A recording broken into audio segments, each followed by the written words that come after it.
Hello guys, welcome back to my YouTube channel. च्यानलमा नयाँ हुनुहुन्छ भने सब्स्क्राइब गरिदिनु होला।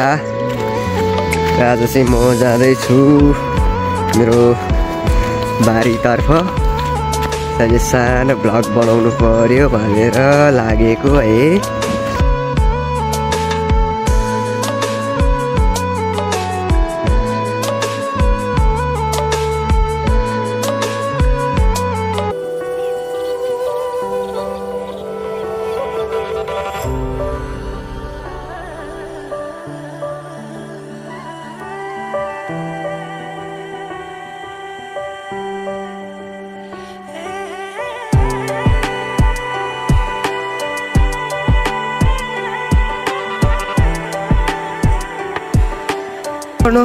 आइपुगे यहाँसम्म लडेर यो दुःखसँग सपमा मदमा एक दिमागमा रेस मनमा ज्वालामुखी फुट्न थाल्छ। चाहिँ पुरानो घर है, भूकम्प पहिला यहाँनिर थियो हाम्रो घर। त्यहाँनिर गोठ, यो घर 72 सालको भूकम्पले उठाइदियो, माथि सर्न बाध्य भयो। हामी चाहिँ यता छ। आँपको बोट चाहिँ निकै ठुलो छ है, एक्लै आँप भनेर नै चिनिन्छ यो ठाउँमा। हाम्रो चाहिँ घर यहाँनिर थियो, आँपको रुखमा खेल्थ्यौँ गएर, बबाल मजा आउँथ्यो। यता छ कागती, यत्रो छ। यो ओगमा हुर्किनै सकेको छैन कागती पनि। यता छ आरु बखडाको बोट, यो काटेर ठुटै भएको छ आजकल। यता छ लप्सीको बोट, सुके चाहिँ क्या पक्लक्कै भएर त हरियै रहेछ।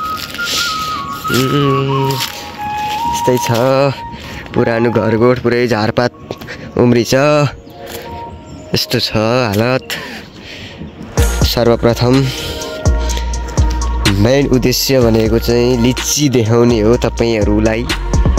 म चाहिँ लिचीको बोट गनी गनी देखाउँछु। यहाँ छ एउटा बोट।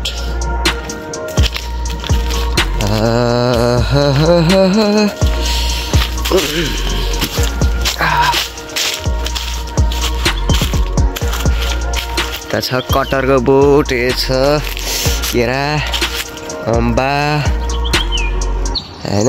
लिची खतरा फुल्या छ, फुल चाहिँ बबाल फुल्या छ, झपक्कै भएर रहेछ।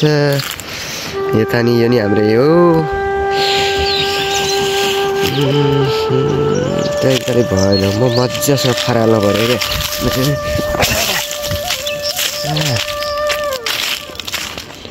खुट्टो भाँच्यो कि छैन? भाँच्यो छैन, जिउँदैछु। धुलै धुलो सबै खतम भइगयो लुगा त। मेरो लिची पहिला पहिला मकै छर्ने गरेको थियो, अनि बिस्तारै अल्छी भइयो होइन, ठुल्ठुलो हुँदै गएपछि।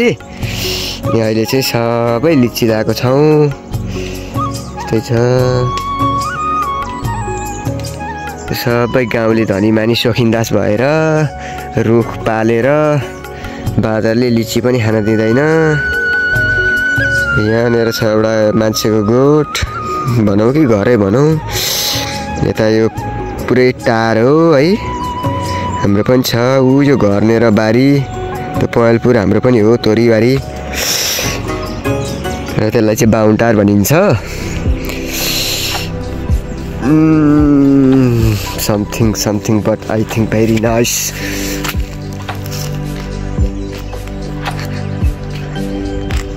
मलाई बाल लाग्दैन मेरो बुडुल्नी र घर, हानिदिन्छु गम्मै चल्दिन्छु बम्बई।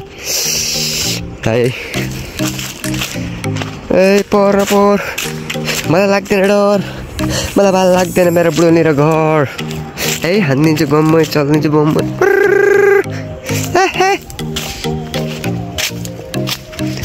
छाता सिउरेर राखेको लिचीको बोटमा। यो चाहिँ मैले खनेको हो है। यहाँनिर अदुवा थियो, यहाँनिर खने अदुवा।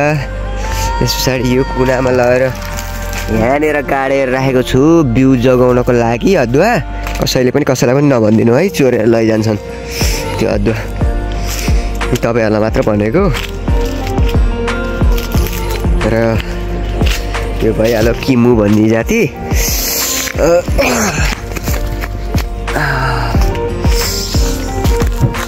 गाइज यसो भ्लग बनाएको यही बारीतिर हो।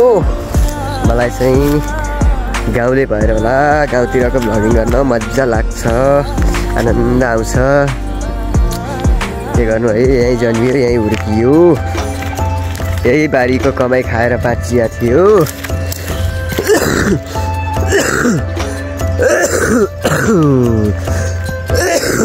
खोकीलाई छ आँदाको लाम्टा फर्किने गरी सुक्खा खोकी अहिलेको भाइरल ज्वरो नै हो। 15 दिन भइसक्यो निको भएको छैन।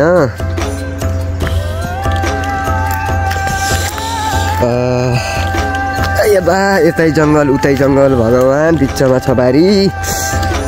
सब गाउँले चाहिँ सोखिन्दास भए, सुखी भए, धेरै कमाए, छोरा नाति विदेशतिर गए, कोही कता गए कोही कता गए, सबै बारी बाँझै राखे है। अर्का देशमा गएर कुकुरले जसरी दुःख खेप्न चाहिँ सक्छन्, आफ्नो दुःख गर्न सक्दैनन् गाउँले। के गर्नु, आफूलाई विदेश जाने मनै छैन, नेपालमा बसेर पनि साध्य लाग्दैन। विकल्प बिस्तारै सोचौँला। र अहिले चाहिँ यतै हालिँदैछु है।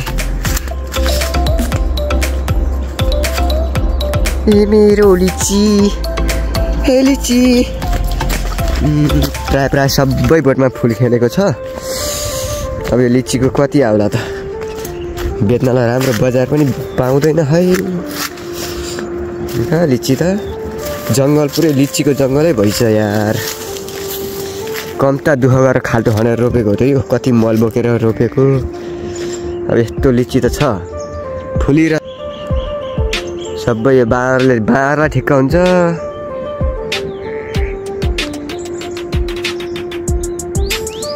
कहने कहते थे भगवान खाती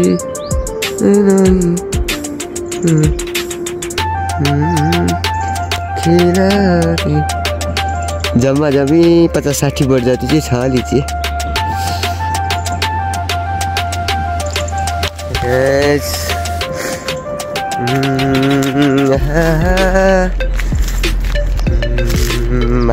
मायालुको सहरमा मेरो गाउँमा घर छ भन्नलाई पनि मायालु नभएपछि के भन्नु। ठिक छ भनौँ भाइ, भनिसकेँ। भिडियो 8 मिनटको भइसकेछ, कता काट्ने कता जोड्ने। यो आँपको रुख, यो आँप यस्तो मिठो छ नि के गर्नु। त्यो स्वाद मैले कहिले बिर्सिन्छु होला र त्यसको त्यो बासना कहिले बिर्सिन सक्छु होला र। लिचीको त वर्णन गरी व्याख्या गरी साध्य छैन, खुमै मिठो छ यार। खतरा ठुल्ठुला दाना हुन्छ है। भिडियो हेरिसक्नु भयो है, तर म अझै यहीँ छु क्या, कतै गएको छैन। यही लिची बोटतिरै छु। त्यस्तै छ। ल भिडियो अन्तिमसम्म हेर्नु भएको छ भने सबैलाई थ्याङ्क यू सो मच है।